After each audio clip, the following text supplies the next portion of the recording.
Mm-mm.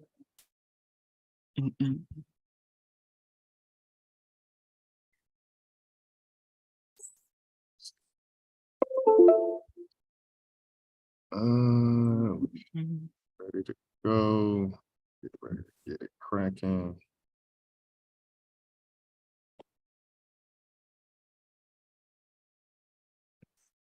All right, hello, and thank you for joining us once more. This is week 6 of the 13-week fiscal program for American Prisoners of War. This is the Lost Confederacy channel. You have myself, Chief Biko, Chief Alligator, and as always, Chief Quietwater. And as always, we focus more so on that first letter in the acronym APOW, which is American. Before we get started today, just going to play some intro songs, and then we'll jump into some topics. Going to be continuing with Cointel Pro, but we also got a little special something that we need to address as well, just in regards to the media. Without further ado, I'll go ahead and start playing the intro songs, and we'll get into it. Let the chat build a bit. Your head ain't right, man. I see your eyes on. Judge not, that should be judged first. Nigga. Look through my eyes, see what I see. Do what I do, be what I be. Walk in my shoes, hurt your feet. And know why I dirt the street. Burning in hell, but don't deserve to be. Got niggas I don't even know that wanna murder me. Just because they heard of me. And they know that the dark is for real, the bark is for real. When you see that spark, it'll kill. Peep how about park it and chill. Take it over there, walk with it. From Wyo to Cali, Baltimore, back to New York with it. Come through flying, up 129. Up the school street, cause I come through mine. Bark at my dogs, get at me, nigga. Get at me, nigga, with the deal is. Never forget what real is. The cat that used to say X is the best, no, he still is. Can't help fearless, putting goosebumps on your arm. Take it there if you want, but I lose chumps with the bomb. The calm before the storm. Dr. Jekyll and Mr. Hyde, and it's getting warm. Feel me, yo. Look in my eyes, see what I see. Do what I do, be what I be. Walk in my shoes, hurt your feet. And know why I dirt the street. Yes. Look in my eyes, see what I see. Do what I do, be what I be. Walk in my shoes, hurt your feet. And know why I dirt the street. I can understand why y'all niggas are scared of me. And why the big dogs never wanted to play fair with me. Cause I leave blood wherever I go, wherever I flow, wherever I blow. Niggas who know I can go, feel me, yo. What is it about the dark that gets niggas when they about to spark, about to bark? Take it to the heart, cause it's real like that. Give them chills. How do I make them feel like that? Shit is real.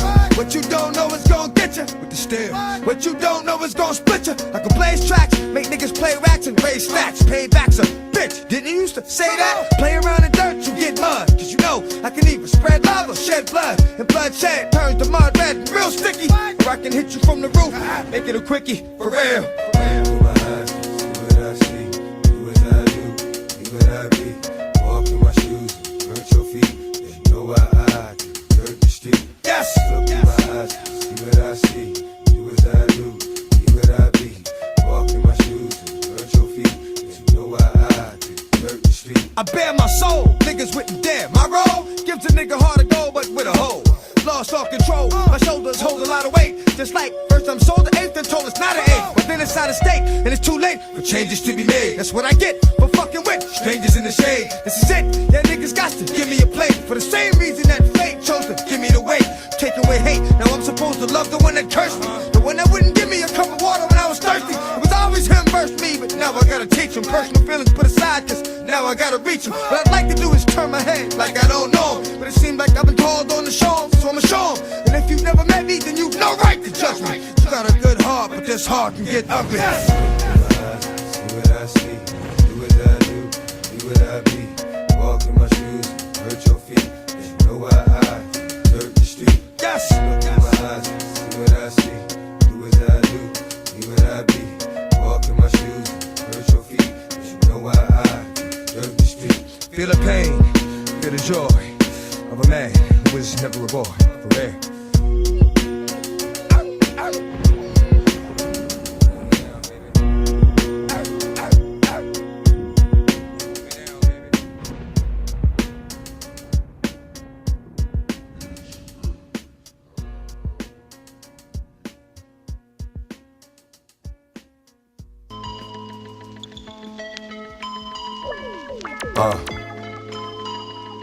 Yeah.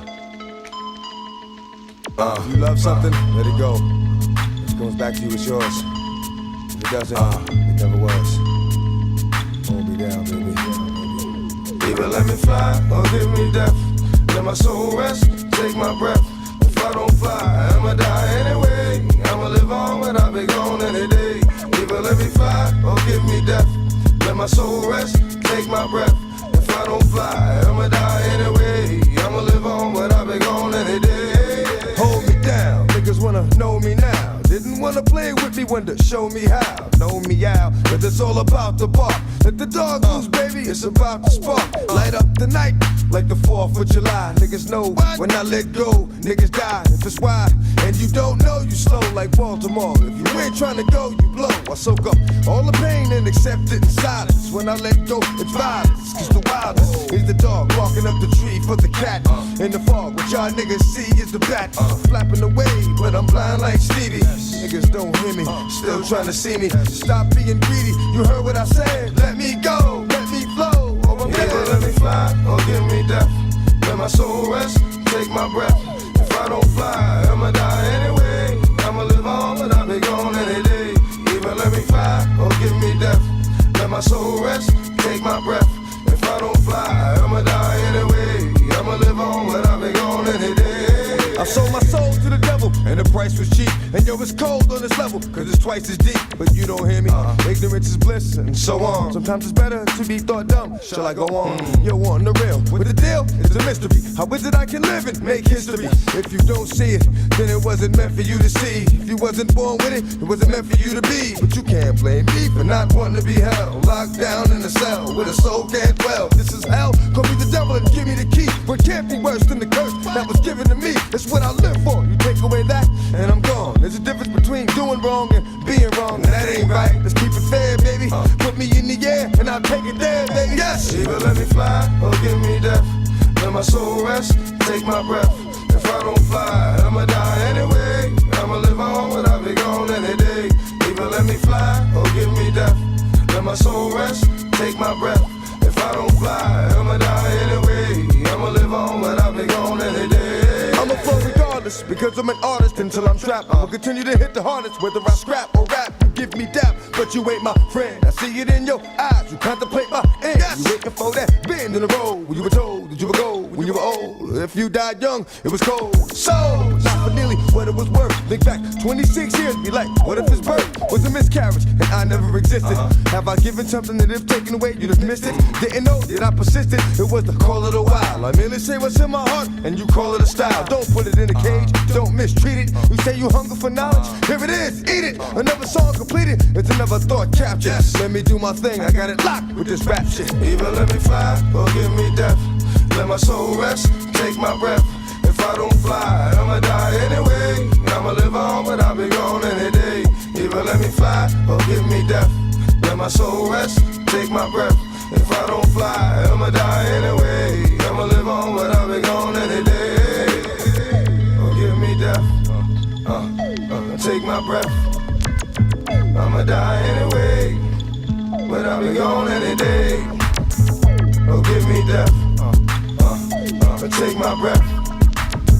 I'ma die anyway, but I'll be gone any day. For my niggas.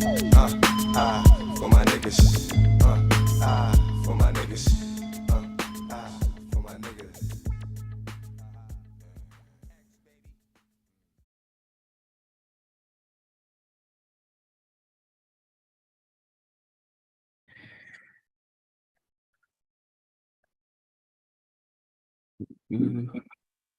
All right, all right. Boom. Good little intro songs to get the chat building. So again, salute to everybody in the chat. Let's see here. For this week's American Inventor, I'll go ahead and pass it off to you, Chief Alligator. Okay, make sure I can share my screen. Let's see what we're cooking with. Okay. All right. Let me know when y'all can see on y'all end.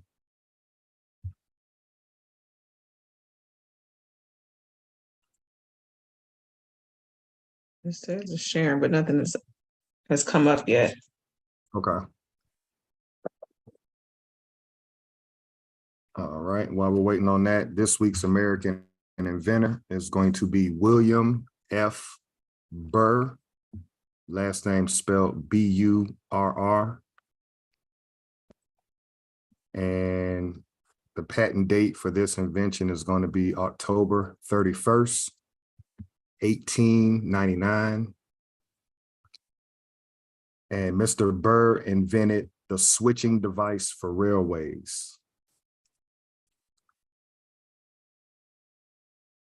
And his federal patent number is going to be 636197.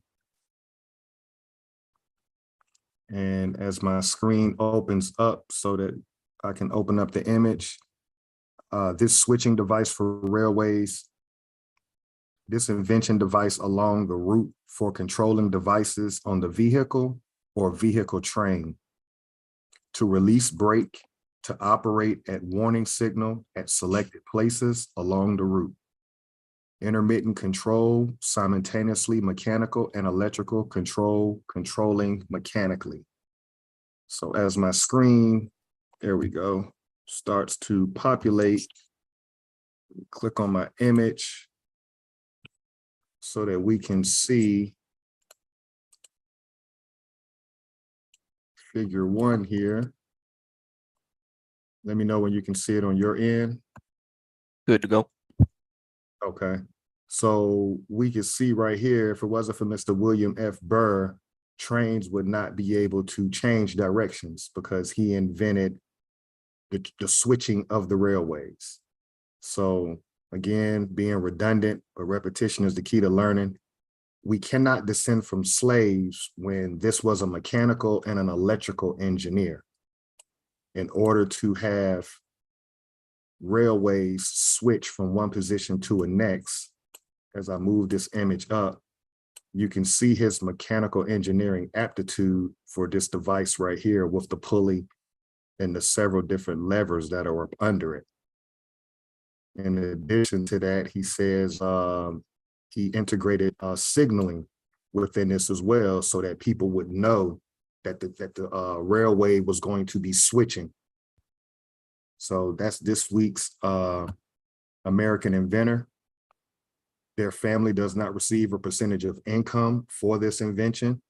So when you think about worldwide trains derailing over the last 8-9 months, if it wasn't for Mr. William F. Burr coming up with the rail switching system, that derailing of trains plays a huge role in whether the railways have been switched or not. And that is this week's inventor. Great inventor for this week. Go ahead and share my screen. Where we at?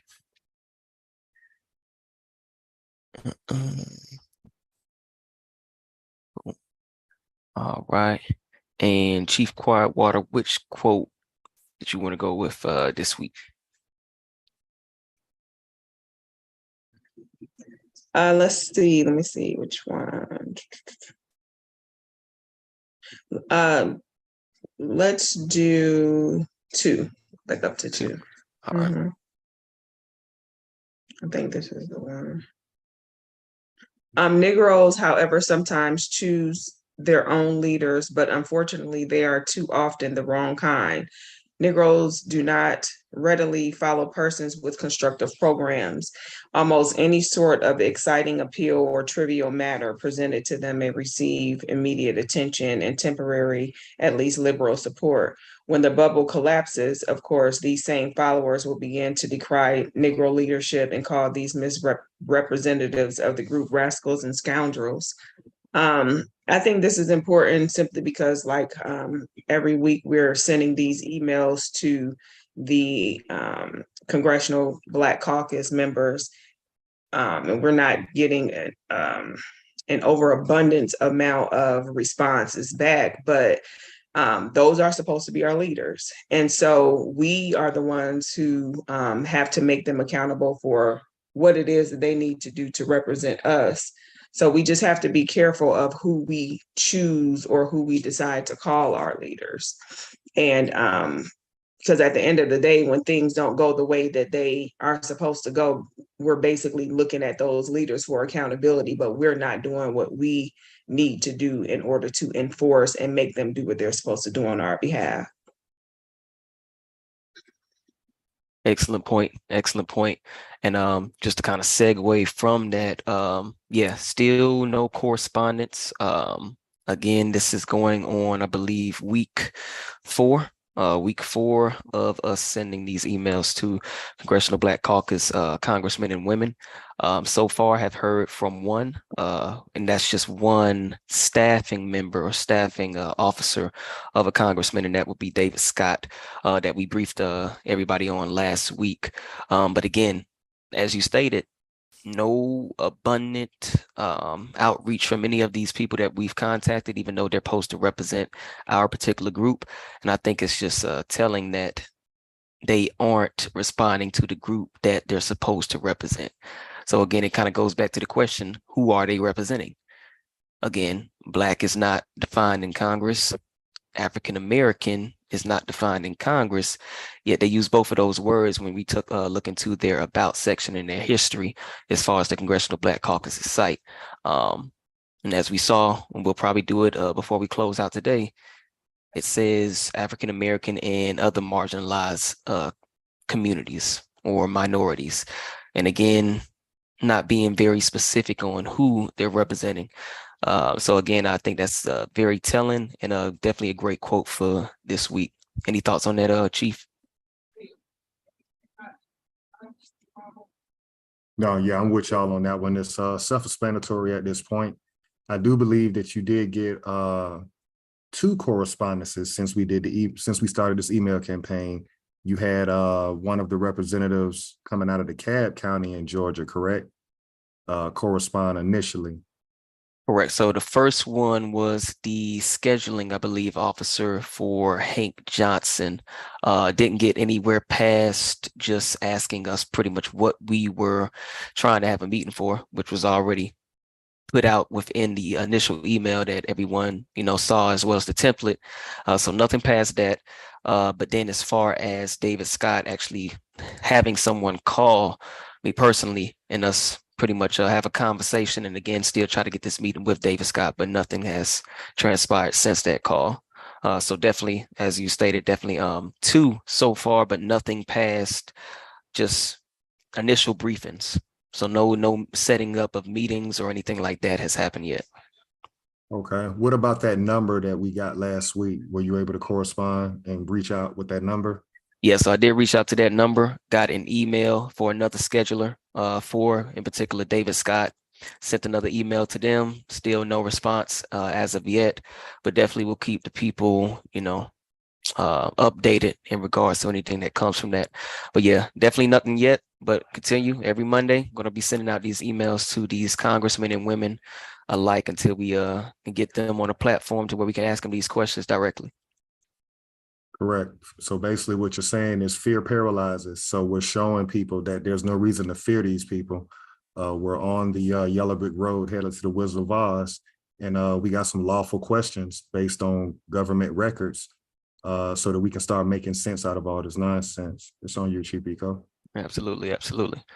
So I'll start with this week's legal definitions. Number 1, American, indigenous to America. Number 2, descendants, one who follows in the bloodline of an ancestor, either linearly or collaterally. Number 3, slavery, a situation in which one person has absolute power over the life, fortune, and liberty of another. Number 4, prisoner of war, a person, usually a soldier, who is captured by or surrenders to the enemy in wartime. Number 5, school, any institution in which instruction is given in a particular discipline. Number 6, education, an enlightening experience. And number 7, recovery, a return to a normal state of health, mind, or strength, the action or process of regaining possession of something stolen or lost.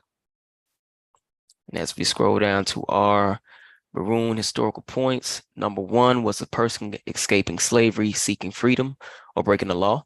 Number 2, providing unity and a strong defense came first. Number 3, Maroon leaders were first and foremost military figures. Number 4, Maroons established guerrilla warfare, planting sharp sticks in thick grass.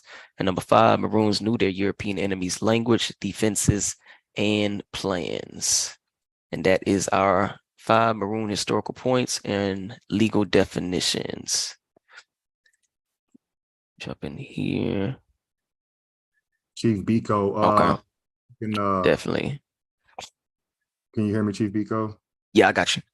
Okay, shout out to Copper Empress. She asked for the template that we're sending the email. So I don't know if you can put that in the chat, or we can definitely get it to her, but I wanted to just bring that aware to you. Yeah, we'll definitely get that pinned in the chat for everybody. And then we'll go from there. I'm pulling it up right now though. Okay. While you're doing that, we're going to have an I told you so moment. We're going to verify. I don't know if you want to share your screen, Chief Biko, to show the stages of genocide, which we went over a couple of weeks ago, but we want to show the stage where it talks about the media propaganda. And if you're unaware, there was a video on Roland Martin's channel where the quote unquote Black journalists had a meeting, and we're going to point out some key points in that to prove further proof of claim that what we're doing on independent free thinking channels like ourselves, we are the media, because these Negroes are going to admit on video in this live that they don't know our history and that they need to get it together. So this goes right in alignment with genocide, and we have our own people by default not even being honest and open about our history through media. So we're going to take a couple of minutes today, and we're going to cite to a couple of timestamp minute marks so that we can show we may not be hearing yet directly or getting a Congressional Black Caucus member directly on the channel, but they're listening and they're watching, because now they're starting to have conversations amongst themselves. And shout out to Roland Martin for recording that interview, because we need to hear this as the people to see how dysfunctional and how unorganized our media is when it comes to knowing who we are and what we've done on this land. So if you want to pull up those stages of genocide, Chief Biko,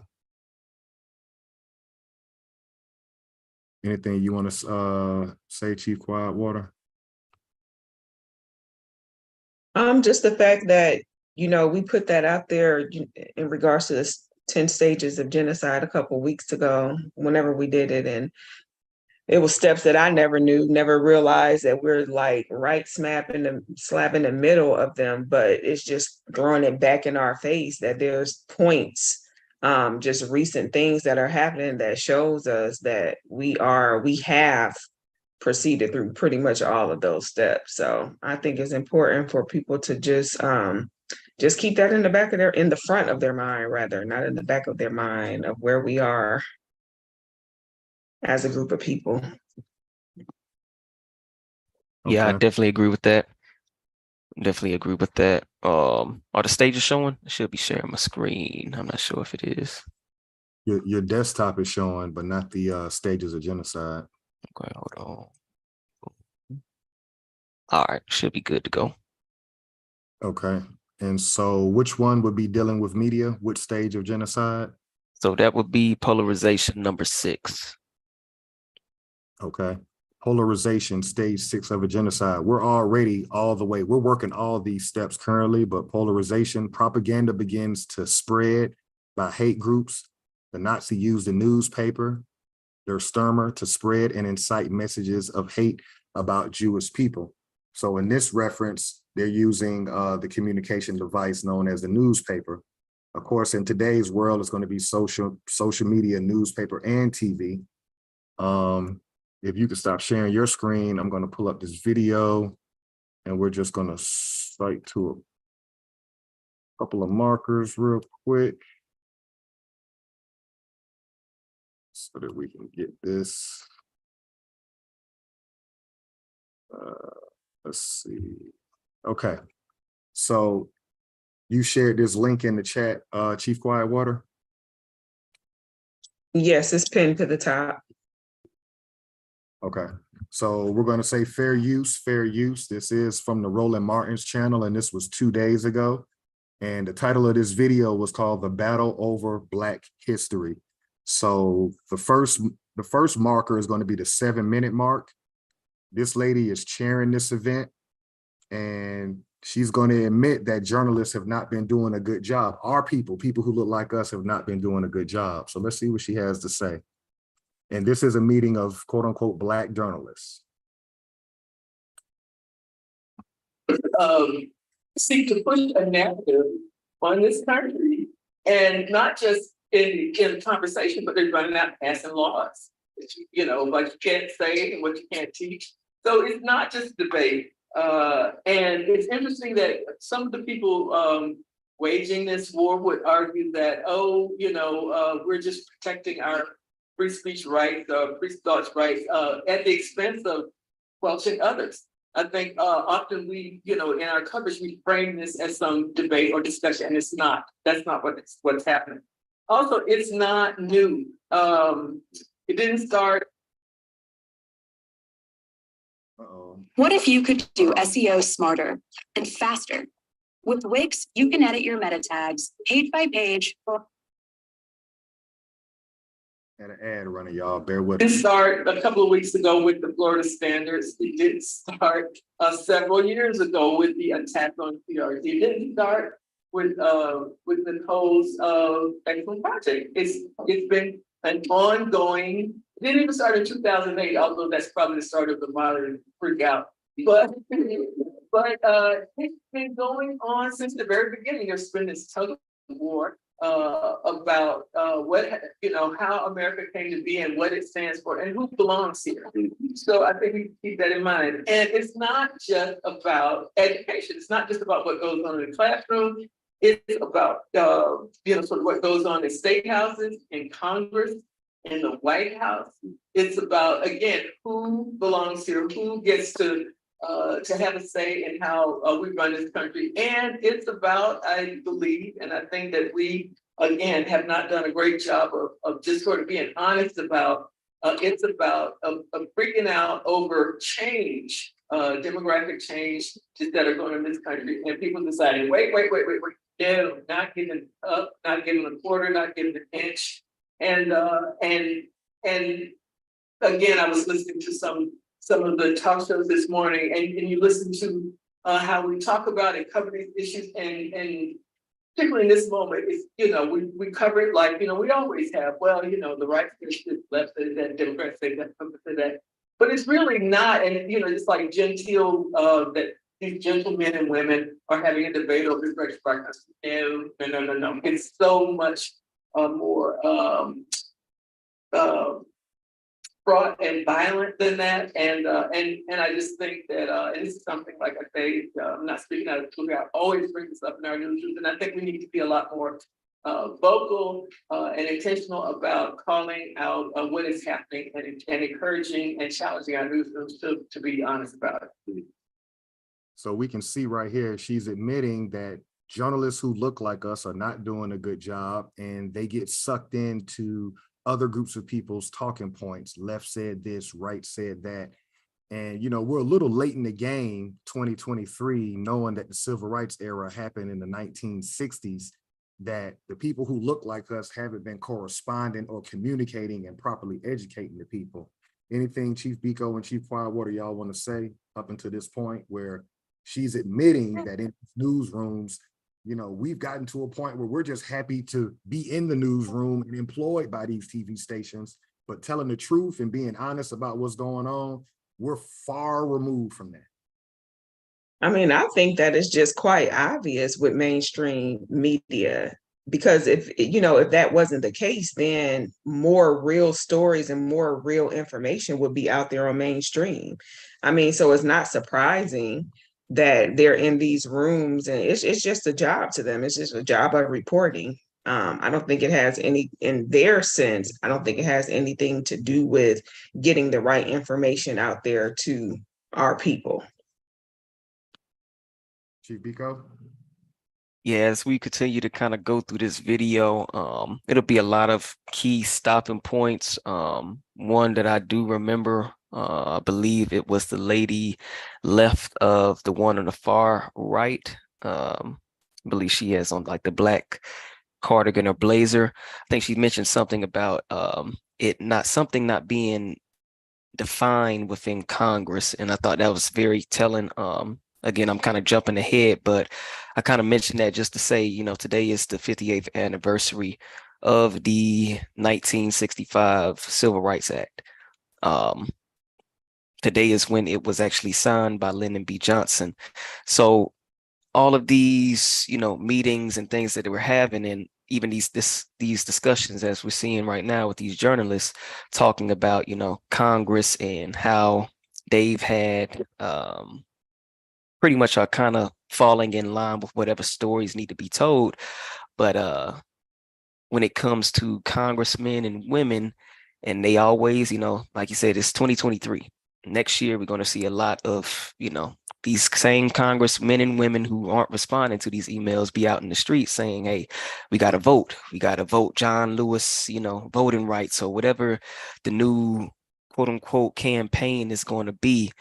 And I just think that's very telling in itself. Again, one, they're not responding to the constituents that they're supposed to be representing. And two,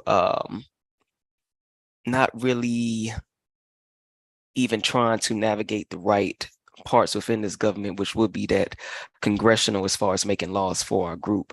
And it seems like everybody kind of knows that. And again, jumping ahead, I think one of the actual journalists mentions that. So I think that's just kind of something that I took away just when watching this video originally. All right, we're gonna go to the next point where they make the claim about Obama being the first Black president. $7. You can make as many videos as you want, and you never need to pick up a camera or use. Grapple with, were we going to have a racial reckoning or a racist reckoning? I think we see what the answer is.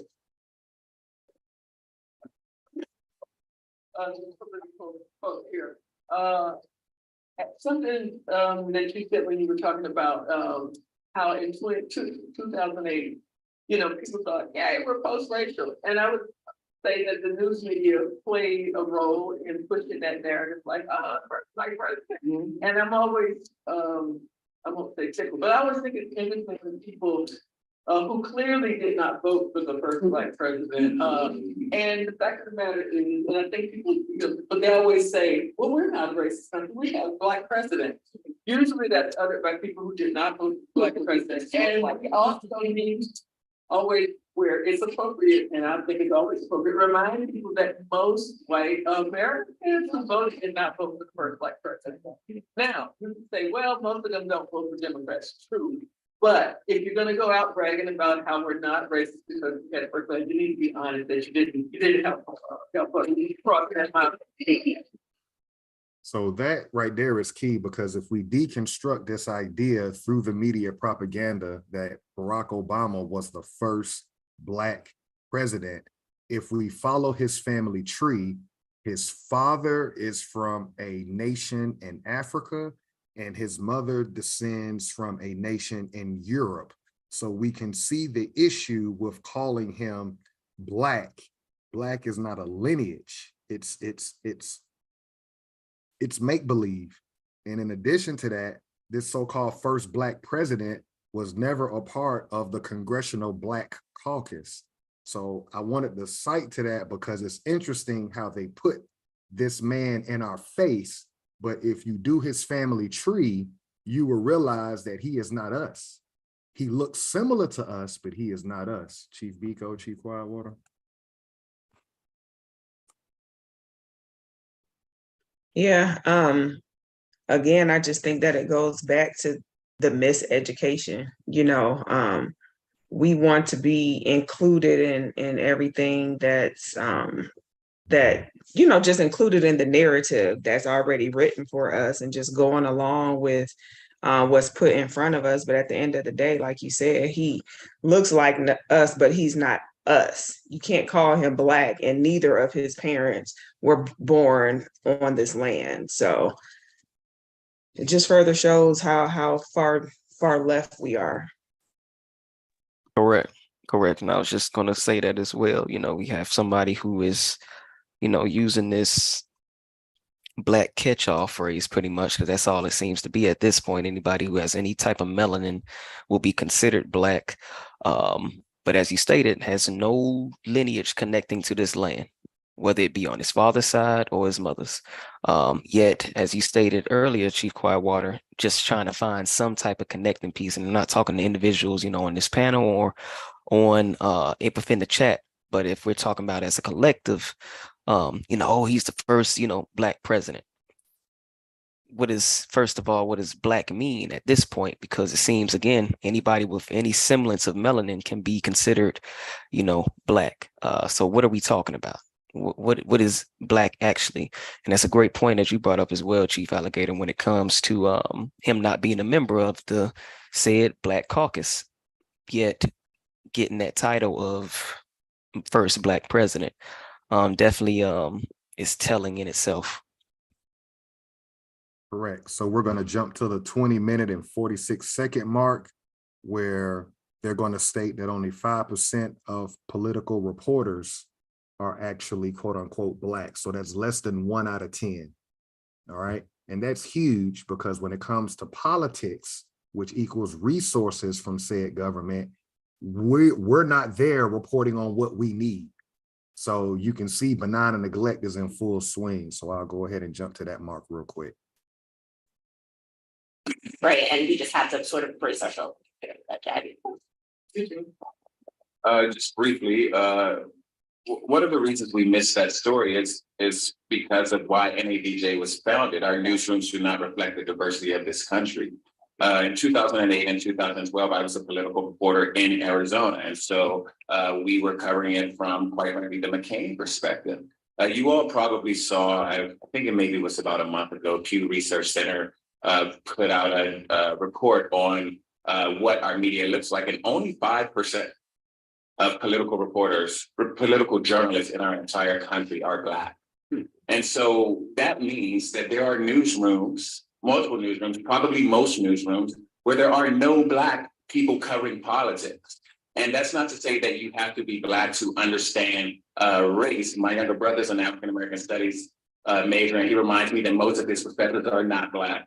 But the fact is that when there are 0 Black people at the table, when we are discussing Black people, the media, the coverage will reflect that. And that's just a fact, even when with the best of intentions. And so it should not be a surprise, of any surprise, when the media cannot tell the story of America when the media doesn't look like America. And that's what happened in 2008 and 2012. And quite frankly, that's what's happening right now.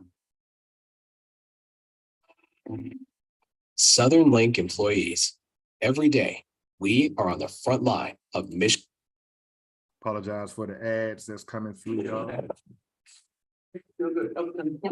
So we can clearly see, if we're not even in the room in these newsrooms, again, like he just said, this is another reason why you're benign and neglected. This is another reason why your murders go unsolved, the kidnapping of your kids, men and women go unsolved. Your lack of resources are not talked about because you're not there. We're not there. So Chief Biko, Chief Whitewater. The question for me is, if we were even there, would we represent us? I mean, would that just be equivalent to the Congressional Black Caucus? Just because they're in the rooms, in my opinion, up to this point, no one is doing anything for us. So having Black journalists in these major newsrooms, in my opinion, what will that change? Definitely agree with that as well. Kind of goes back to my last statement. Okay, they're using this Black term as a catch-all, but again, who what does that mean? Does that mean in Africans? Because bringing up the Obama point, if we're talking about Black, his father's Kenyan, is that supposed to mean, you know, Africans from the continent, or just, again, anybody who is melanated can now be considered Black. I mean, we have, hell, people from Asia, the continent of Asia, Indians posing as Congressional Black Caucus members. So, as you stated, Chief Quietwater, even if they are in the room, who are they representing? Are they representing these immigrants, or are they representing the actual Americans? And I think that's a valid point.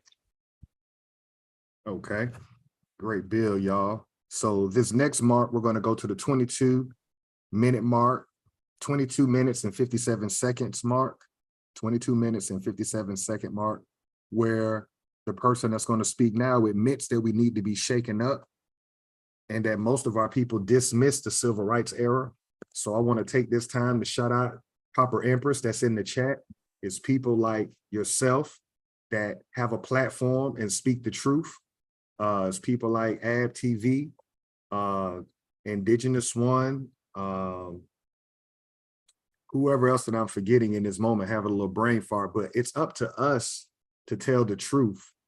So we're going to listen to what this lady has to say, and we are shaking things up, even with sending the emails, right? So this is confirmation that what we're doing is the right thing. Sometimes you got to rattle the cage, or sometimes you got to shake that tree and let that rotten fruit fall to the ground, right? That's pretty much what we're trying to do, with some rotten fruit in the tree, and you got to shake that tree.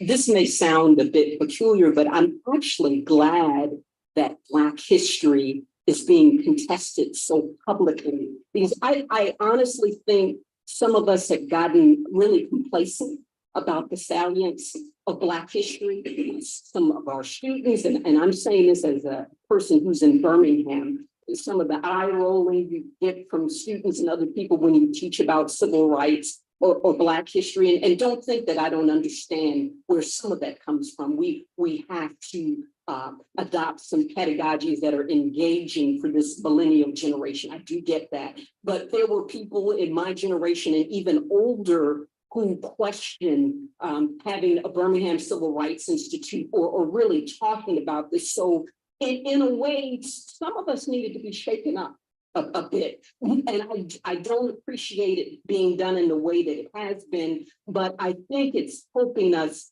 to look back and reclaim some of the importance of Black history. So some of the work that I've been doing over the past decade, 2 decades, is looking at the role that Black educators played in the civil rights movement. If you really look closely at some civil rights narratives, generally written by a number of white historians, but also Black and other groups, there's this view that it's true. Doing this once a day helped me sink from a flabby 205 to a sexy 126. And you won't. Educators, Black educators were really accommodationist, that they pretty much told the line. You hear people say that really the heroes of the movement were preachers. And I would say the alphabet soup of civil rights organization, NAACP, CORE, and so forth. So educators are really viewed pretty much as being invisible or inconsequential to the movement. But they were there. They were on the front lines, actually. In Birmingham, tended to be hidden in mass meetings and so forth. And was it a smart thing to just announce to your principal or people in the district what you were up to in the evening? No. An example I can think of, a popular movie example, the movie The Great Debaters, where Denzel Washington plays Melvin Polson, a great educator and poet from our HBCU, Wiley College in Texas. Something that startled his students and their families was that in the classroom, he was buttoned down and very serious, but at night, he had another life. He was involved in some very dangerous kind of activism. And I would say that's how you miss what Black teachers contribute to the movement. We don't always know what they were doing in the classrooms. We don't know what they were doing in their private time, but they were involved in the movement. I want to give just a quick example, just to mention kind of one of these hidden stories. there is a historian, his name is Michael Hines, and he recently published a book called A Worthy Piece of Work, and there's a colon, The Untold Story of Madeline Morgan and the Fight for Black History in School. This is a World War II narrative of a Black educator in Chicago who came up with a curriculum that really was embraced by a number of white people during that time, and certainly Black people. And this curriculum was used throughout the district, and it was used in other areas of the state and so forth. But the close of World War II and a little bit afterwards, really by around 1950, nobody knew about her work. It was largely forgotten. And that was because she had derived one of those ebbs and flows. It was popular during a time when a number of whites were afraid of Black unrest around World War II, and kind of this, oh, we all need to come together and, you know, we're fighting the enemy, so we don't want that kind of restlessness. So adopting that curriculum, you know, and showing some support towards Black, that seemed to be in the favor of some of the whites in Chicago in that area. Of course, a number of Black people, one Black soldier wrote her and told her, I've never learned this history before. It's really helping me in my resolve to continue fighting this battle, both abroad and for justice. But after the war and moving into that rising conservatism of the Cold War and so forth, people were no longer interested in that. And it fell off the radar. So I encourage all of us really to go back and look at some educators in your own respective communities and look more closely at what they could have been contributing. We know about Carter G. Woodson. We should know about Carter G. Woodson and his important role in establishing what we've come to know as Black History Month. I'm going to stop right there. She said a mouthful. We're here now in 2023 where it's not convenient for everybody on our land to know about our history. But here she's talking to journalists, telling them you should know about Carter G. Woodson, who is the founder of quote unquote Black History Month. I'm going to say 1 out of 10 of us today know who Carter G. Woodson is. 9 out of 10 people that look like us do not know who this man is. So anything y'all want to say, Chief Biko, Chief Whitewater? She did have a nice little bill.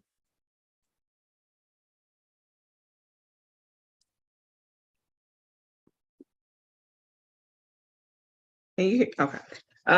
Yeah, she did say a lot. I think that definitely the fact, you know, the point that she made about Dr. Carter G. Woodson, but even more so, you know, the fact that the instructors and people now who are teaching, you know, Black history and things of that nature to our kids is pretty much watered down. You know, like for me, it's like, we have to teach our own. That's what it has just come down to. I think that we have gotten to a point where relying on educators in a school setting is just pointless, because it's getting so far left that we are just forgotten. We have literally been written out of history. So, and it was, you know, in doctrine anyway. So I think that,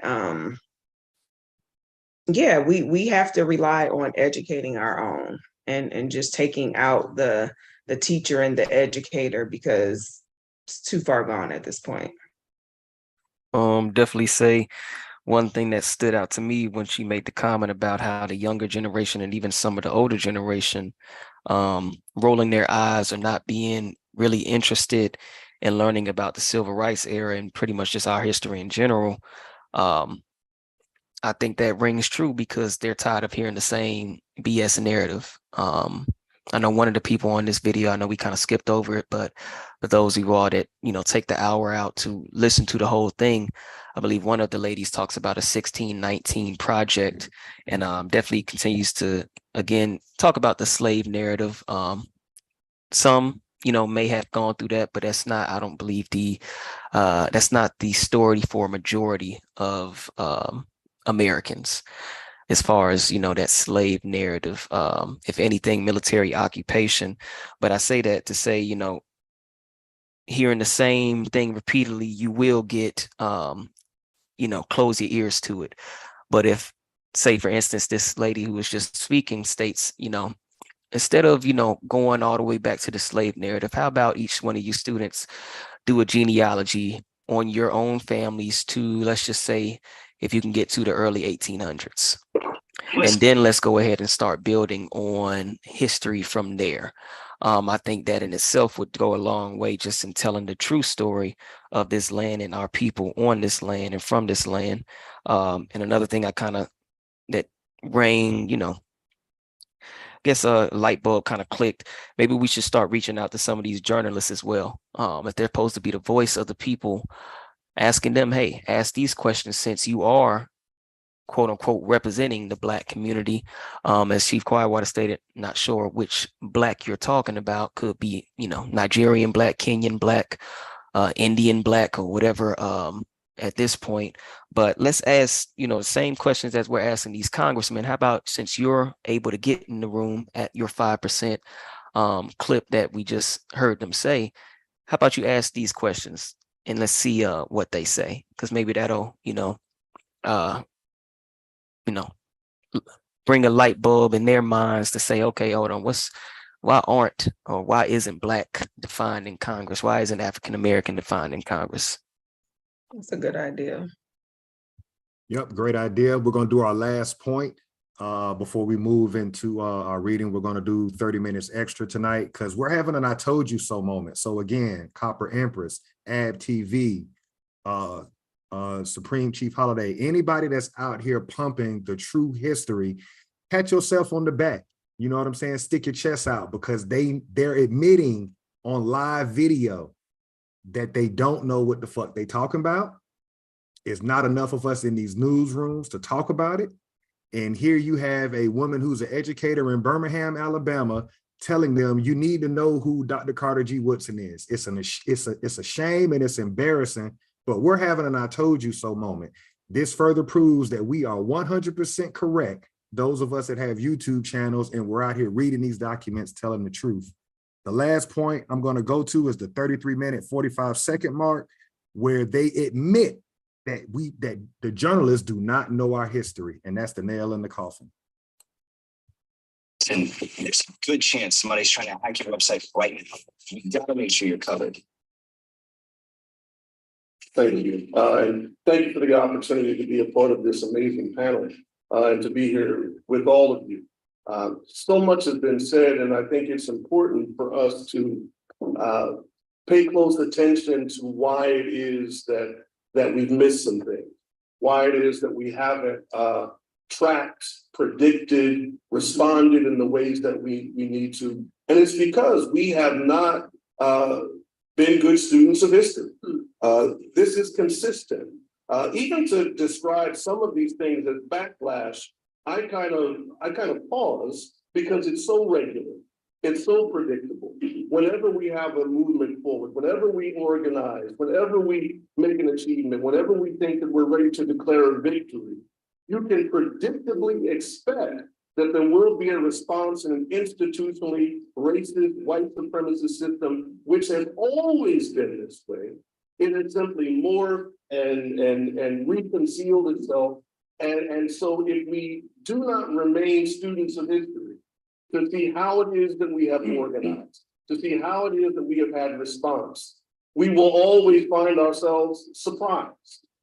We also have to be mindful of what I call manufactured outrage. There are times, it seems, when we are encouraged that we should be angry about this thing, that we should respond to that thing, that we should act in this way. But when we look at our history, which is contained in so many of our historic freedom sites, we see that we have to define what it is that is wrong, and we have to put forward with a strategy of what it is that's right. We have to come up with answers that answer and solutions that solve. And so when we look here with the Alabama African American Civil Rights Heritage Sites Consortium, we have freedom sites that are here in Birmingham, that are here that are in Montgomery, that are in Selma and across the Black Belt. that have been waging this ongoing struggle against racism, against white supremacy, against backlash, against retaliation. And it's important that we go and we recognize that there are curriculums within that history that show us the importance of, as an organizer, it's said over and over again, how do we help our people rise? We agitate, we educate, we organize.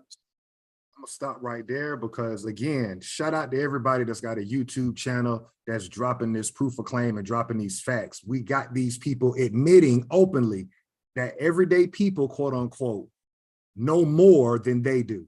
Give yourself a round of applause if you got a YouTube channel and you talking about American history. They are admitting openly on air. Chief Biko, Chief Quietwater, y'all can share y'all thoughts on it and we can transition into the Cointel Pro, which further proves what this man is saying. Every time we have a movement forward, there's backlash. We're currently under that backlash from 2020 with George Floyd. People stood up after the lynching of that man for over 9 minutes for the world to see. Now here we are less than 3 years later, you've removed MLK history from the state of Georgia. You're now talking about removing certain parts of history from Florida, Texas. So here we are with the backlash. He hit them with the left, right. Now they coming back with body blows. Go ahead, Chief Quietwater. Yeah, he definitely put it out there. You know, collectively we come together for certain things, but I think our issue is that we don't press forward. You know, like he said, we get these wins, and then on the back end, because they're projecting what outcomes and what things will be, we end up backtracking and starting further behind than we were before whatever situation happened at that point. So again, the people in the room are important. The people who we call our leaders and educators are important, because what's happening is, number one, we're getting written out of this history narrative. It has went total left. And the people who are supposed to be representing us and look like us are doing absolutely nothing to push the needle forward, to move us out of this crap that we in. Yeah, I think it's just again telling not only from journalists but from actual educators and those who are supposed to be of the advanced schooling as far as education, and colleges and universities are all in agreement saying there's a lack of knowledge when it comes to our history. And I think that's again a telltale sign of why we are in our current predicament. I know Chief Alligator states it all the time. A group of people that doesn't know its history will have fucked up politics. So now we see how everything is rhyming. How you can't have a congressman, or how a congressman that seems that they invited, if you all listen to the actual YouTube video in its entirety, did not show up. How the congressmen that we're reaching out to aren't showing up. And it's for a good reason. Again, we're asking these simple questions because they are going to pretty much tell the exact story that we've all been pretty much teaching. When I say we all, again, all the channels that are teaching this American history, whether it be Copper Empress, AB TV, Supreme Chief Holiday, Indigenous One, all the channel, Dane Calloway, whoever is, again, teaching our history, we're all in alignment saying, yeah, Black, Negro, colored, African-American has never been defined. And again, these people, as you've seen, have been using these same terms, and then we're wondering why we're hitting the same walls. So yeah, I think that was just telling to me. And yeah, we're gonna keep doing what we're doing as far as just speaking the truth and letting the chips fall where they may. Well, yeah, we rocking the foundation. That's the best thing they could have done for us, was do that video, because now everybody that's got a channel that's talking about this, you can no longer say we're crazy. Everybody who wants to hold on to this slave narrative and this African-American history narrative, don't even wait. I mean, I can't tell nobody else what to do, but it's a waste of time to sit up here and argue with niggas about we all come from Africa and we all were slaves, when you got the people who are the journalists and people who are educators talking about those people don't even know what happened in America. So I'm gonna stop right there. Let's get into that Cointel Pro, which is more backlash after the civil rights era.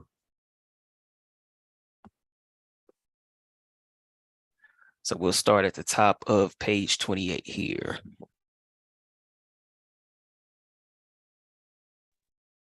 Okay. Can you guys hear me? Yep. Okay. Okay, at the top.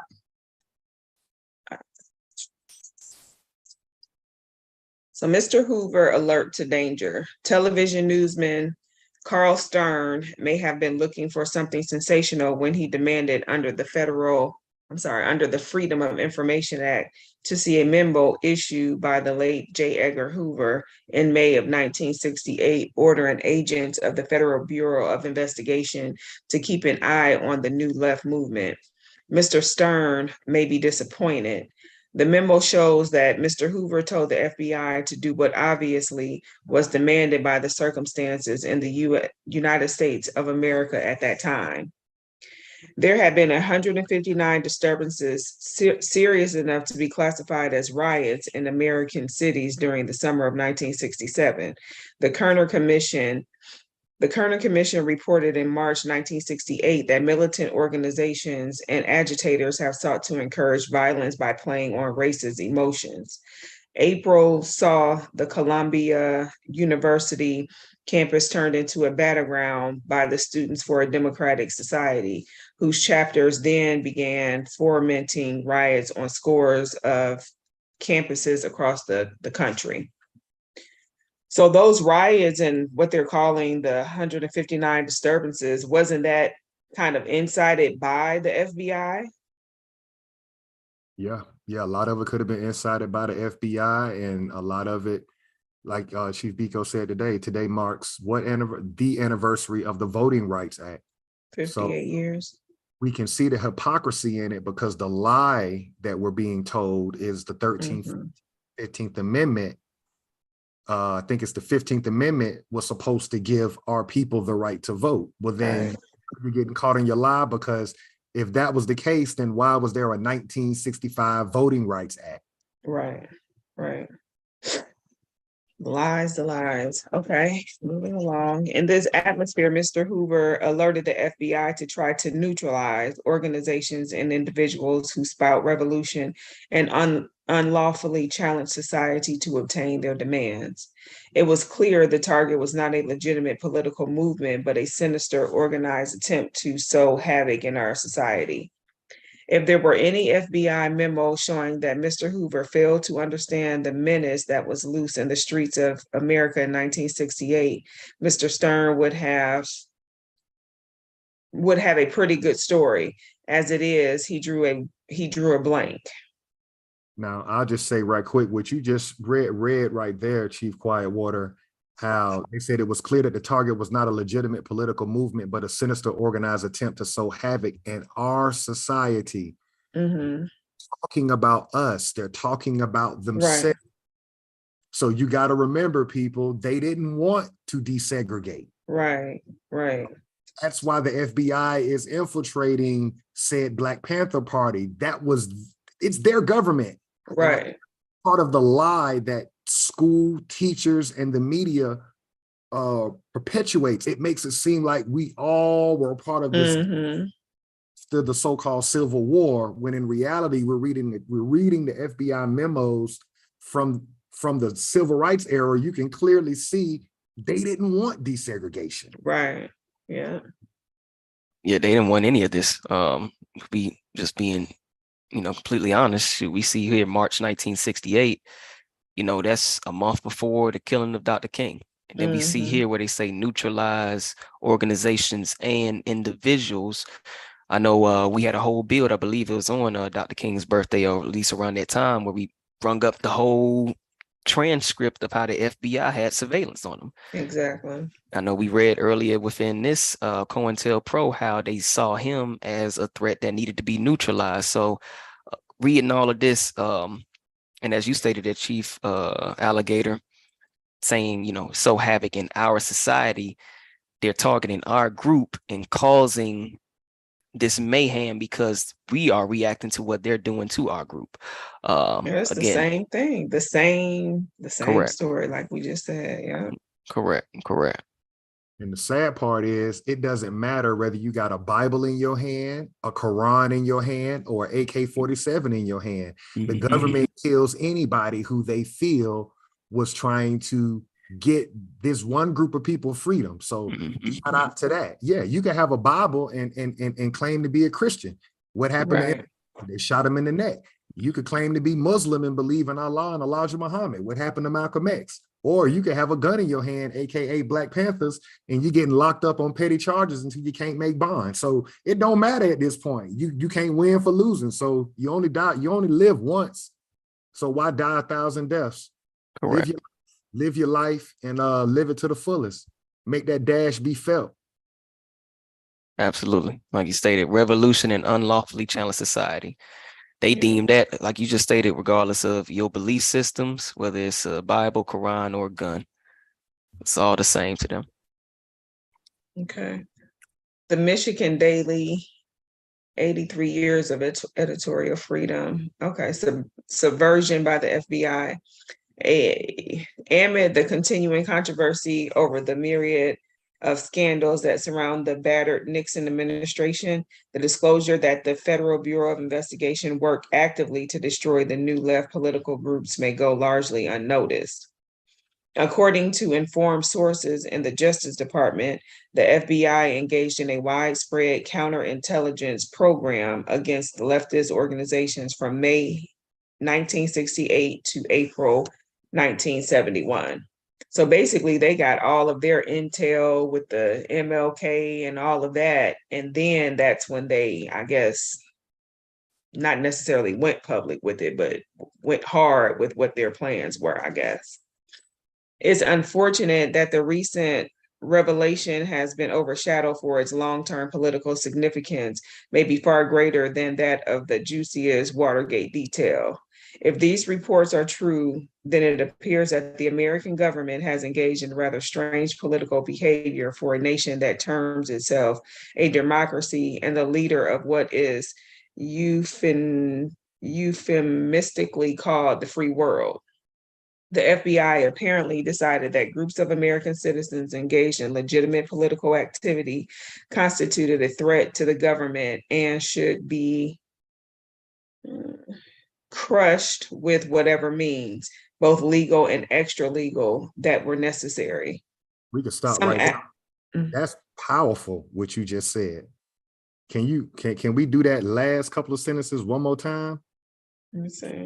The FBI apparently decided that groups of American citizens engaged in legitimate political activity constituted a threat to the government and should be crushed with whatever means, both legal and extra legal, that were necessary. You prisoners of war. Go ahead, Chief. Right.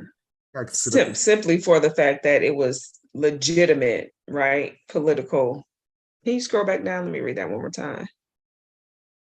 Legitimate political activity. So whether you right or wrong, they're going to have something to do and attack. Okay. Some aspects of government efforts to destroy leftist organization efforts were obvious. A series of conspiracy trials were launched by the government against the radical activists. None of these trials resulted in conviction, but the government did force the left to channel much of its energy into the courts. At the same time, covert operations were used to undermine the left from within. Undercover FBI agents infiltrated various political groups to gain information and to divide and disrupt. Reportedly, one function of these government provocateurs was the promotion of pointless, violent action that provided right-wing politicians like Nixon and Agnew with plenty of ammunition for the campaign trail. Stop right there. That reminds us of 2020, doesn't it, folks, with Antifa? When the people were out there legitimately protesting defund the police, you got agents creating fake organizations, i.e. Antifa, and they're laying bricks out, busting out windows, setting certain stuff. That gave Joe Biden the political ammunition he needed. So now you got a cop city coming in Atlanta, Georgia, RICO charges coming on musicians It's the same trick. Go ahead, Chief Quietwater, Chief Biko. I was gonna say, that sounds exactly right. What did they say? No convictions, but government did force the left to channel much of its energy. What is another word for energy? Currency, money into the courts. So as you stated there with the musicians, yeah, okay, may not convict anybody, but we going mess up their pockets. So when they do hit back, come back within the streets, nobody's going to follow them. We understand how their people, react. If you ain't got the best looking clothes or whatever, nobody's going to, follow you. So that was just one play that they did. And then as you stated, just infiltration in two different organizations, like you stated with Antifa. Another thing that I saw just earlier when they mentioned Nixon, this is pretty much smack dab in the height of the Watergate scandal. What did it say? 73? So that's 72 and 74. So again, you got one distraction that's taken away from something that's unveiling a whole corrupt government system that is, taking place as well. Not just focusing on the president, but a system when it comes to this whole Justice Department or quote unquote justice system within this United States. So I thought that was very key as well. We seeing all the plays within this one page right here. And it's typically a huge distraction, and a lot of times around the election, election period, they want to garner all the, Black voters and things like that. So they always talk a good game, but again, nothing is ever written for us into law or, implemented for us. And what's that distraction? Since, we see they run the same play, that same distraction that we're dealing with now is the whole Trump case. Give a fuck what they do with him, what's actually happening to our people when it comes to this history and everything like that. So as you can see, we're seeing the same play being ran. Yeah. Okay. While it is impossible to attribute the decline of the New Left solely to this FBI program, it is clear that such government action succeeded in disrupting the movement and cutting it off from the possible allies in the American body politic. In itself, this brazen use of federal power to destroy political opposition is shocking, but seen in the context of government politics that would relegate constitutional liberties to the National Archives, it is horrifying. Okay. Let's see. FBI files reported explosive tactics to meet New Left threat. All right. Secret FBI files contain potentially explosive information, discrete tactics using a calculated effort to destroy the New Left movement, according to informed Justice Department sources. The material is so sensitive that only a handful of officials outside the FBI know even general details of the so-called counterintelligence program operated nationwide for 3 years. Few officials will discuss it, even on a confidential basis, for fear of disturbing delegate negotiations that could lead to at least partial public disclosure. FBI clearance M. Kelly refuses to discuss details. However, knowledgeable sources say that the program involved the widespread use of agent provocateurs to infiltrate leftist groups and encourage them to undertake possible violent activities. There we go right there. We just talked about it. This is what they do. They put in to quote unquote break laws and set fire. And we saw our own people in 2020 talking about, well, don't burn down nothing. Don't burn down nothing. Just it 9 times out of 10, it wasn't even our people, but they put those agitators in, and then that put the fear in us to get out of the streets and stop. In addition, they militarized the police and they were shooting the youth with rubber bullets. So you got 2 things going on: infiltration, and then you got the police openly shooting our youth. And so ultimately what ended up happening is the Black Lives Matter quote unquote protest didn't even look like us after a point during 2020. You had a whole nother group of people out there protesting about something that happened to us. Go ahead, Chief Biko, Chief Quietwater. That's absolutely right. Yeah, that's absolutely right. I mean, we've been reading it this whole time for pretty much the last month. Just in regards to, these infiltrations, and definitely rings true, especially in regards to what you just stated, how they'll put or start fires and then show an image of someone that looks like us, and we're like, there we go again, causing havoc, when in reality it ain't even us that's doing it, but And we're then we plastered jump as on the the face. bandwagon.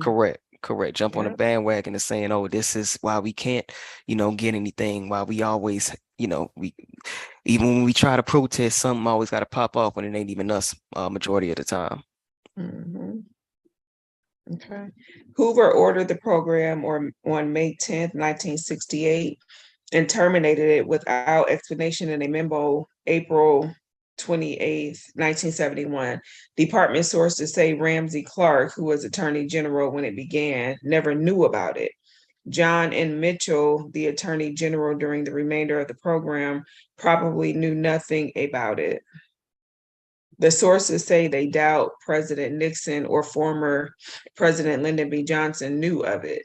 The bare bones Hoover memos and the FBI refusal to disclose additional information raises scores of questions about the tactics, the scope of the operation, and the legality and constitutionality of some of the methods. A similar plan. The Hoover operation bears a similarity to a domestic security plan drafted by a former White House aide and approved at least briefly by Nixon. The White House security plan surfaced in connection with the Watergate investigation. As outlined in 1970 memos written by Thomas Charles Hudson, then a White House aide, the plan was to force Hoover to accept a joint intelligence operation with the other national security and intelligence agencies. Let's see, the targets were individuals and groups in the United States who pose a major threat to the internal security, and the tactics were to include illegal burglaries and mail-in interceptions, widespread wiretapping, and a vastly expanded network of informers on college campuses. Stop right there. Here we go again. The targets were individuals and groups in the United States who pose a major threat to the internal security. This is further proof that we were not citizens, because there's a civil rights movement going on, but that movement poses an internal threat to the United States. So we have to get our educators and our so-called people in media to get honest about history. The lies, again, shout out to the YouTube channels that are telling the truth about our status under this government. This was a threat to them because you were not included through the 13th, 14th, and 15th Amendment. And if you're going to say we are, explain how you have a 1965 Voting Rights Act if you're going to tell me the 15th Amendment applied. Explain to me how there was a civil war supposedly fought to free slaves when that war was never declared, but simultaneously there's an unlawful Seminole War going on in the Bible Belt, AKA Dirty South, that nobody wants to talk about. Explain to us how during what they call the bloody summers of 1919, 1920, and 1921, where the famous Tulsa, Oklahoma case happens, explain to us how all these towns that we were run out of, how we slaves and we're running towns. I'll stop. Nico, Chief Wild. The lies can't keep up with them. The lies just continue, and for them to have this big, this COINTEL pro going on, and they definitely thought that we were a threat. And that's the thing that I think that's important for us, that they have to use all of these tactics to keep us suppressed. We need to know how powerful we are. We need to recognize how powerful we are and what lengths they go to keep us where we are. So getting this information out there is important. Absolutely. And just going back, full circle to that educator that, was trying to highlight the role teachers as well as staff members played. We're seeing it right here, expanded network of informers on college campuses. So this is directly, as you stated, Chief Alligator, directly in that time period, and not telling the whole truth of exactly what happened. How many of those, professors or teachers who were behind the scenes, as she put it, actually giving intel or being straight up FBI agents or whoever, agent provocateurs may have been. And again, just to your point, if we were, citizens, after the 13th to 15th Amendment, then how do you explain GI Bills not being given to, our grandfathers, our great grandparents who fought in World Wars I and II, if we were actual US citizens? Because they have whole articles on that. So again, their lie isn't making sense. Okay. Yeah. Where did I start? Let's see. Throughout the planning stage, Hudson wrote Hoover strenuously objected to the White House project, insisting that current operations are perfectly satisfactory and that no one outside the FBI has any business commenting on FBI intelligence operations. Nixon, in a statement last May 22, said that on July 23rd, 1970, he had ordered implementation of the plan, including break-ins. But Nixon said he was prompted by the opposition of Director Hoover to retract the order 5 days later. The Hoover operation also lent support to the allegations of widespread possible illegal spying conducted by the, I lost my place here. Okay. Illegal spying conducted by the FBI against several radical activism involved in recent trials. The allegations have been made by defense lawyers who demanded access to the relevant FBI documents. In those cases, federal prosecutors have dropped the charges rather than disclose the information. So they rather just throw the whole case out than to disclose what they really had going on. Absolutely. We could stop right there for today's bill and just give our closing thoughts on it. Yeah, they were illegally wiretapping, unlawfully wiretapping, unlawfully breaking in to people who were organizing of our group. And it was only unlawful because the United States government invited the world to be citizens in 1964 through the desegregation. So the way I like to say it to people is just like you can memorize your favorite slow jam or rap song, there's 3 things we need to know about the civil rights era. 1964 ended intense military occupation, AKA segregation. 1965, Voting Rights Act. 1968, 1 week after they killed MLK, they did an Indian Rights Act and propped up a fake group of people and gave them their own government, and meanwhile put us in the projects through the housing title under that act. They traded places with us. I'm gonna stop right there. Chief Quietwater, Chief Biko, anything y'all want to say? This shit ain't hard, y'all. No, I mean, just to piggyback on both of y'all, they're giving us exactly what they did.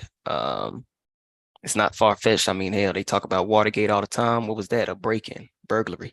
So they'll do it against themselves, so they damn sure would do it against our people. And they're admitting to it. So, this isn't, anything shocking. Isn't anything that's, new news to our group of people. But again, it just, I think, highlights these individuals would do anything, not even these individuals, this system, this whole government in itself would do anything just to protect their way of life. And again, we're continuing to see that this government was never meant for us. I mean, we all know that. But again, they're just continuing to highlight that by making statements, our society uphold our democracy. They have a certain image of what they're trying to paint. And all of these, acts or laws are muddying or scribbling on that image that they're, calling a masterpiece when it comes to this American dream or manifest destiny that they like to paint. Yeah, I mean, for them, it's by any means necessary. And that's the same thing that we, the same mindset that we need to have, because they definitely lie, continue to lie, make up new lies, create new narratives, and we just go along for the ride. So I think that we have to take on that same mindset to, get what we need by any means necessary and to change this for us. Absolutely. My closing statement would be salute to everybody who's living 2 lives in one. Shout out to those free thinkers. Shout out to those black sheep. Shout out to those that never really went along with the assimilation that society wanted, that are in a position to give back and lead by example. Chief Biko, you could take us out with the closing song. Great bill tonight. Sir, definitely shout out to everybody in the chat, and for everybody who's, you know, continue to educate themselves and educate the people on the truth. And that's all we're doing on this channel. So yeah, definitely appreciate everybody rocking with us, and we're gonna close out with a banger.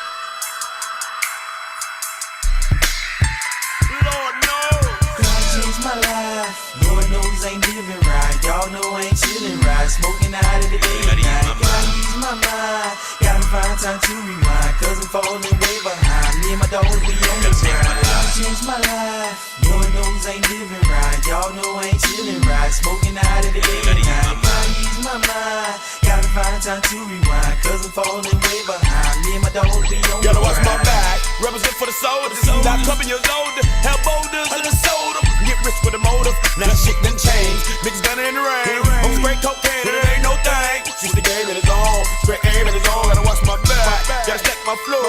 Gotta pay my bills, leave bread in the wheel. Hold to the old girl, she got hoes better chill. Now back to the game. Lots of niggas done died for this, still lost their life. But it's got me on this survival, some type of AK rap. It all started with a thug with a heart. Took a trip with some heart, had to do it, he was scarred. Seen his mom in the park, tears dried up. Mom, what's wrong? Your son gone, is he ever coming back home? She said, you straight young nigga, take a look in the mirror, I was there when you was gone. Now back to the streets, with young niggas like me.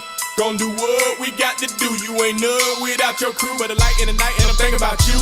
In the bedroom tied up, with your mouthpiece wide up, with the safe in the floor, and that yo, that had motherfuckers fired up. And see, that's the truth.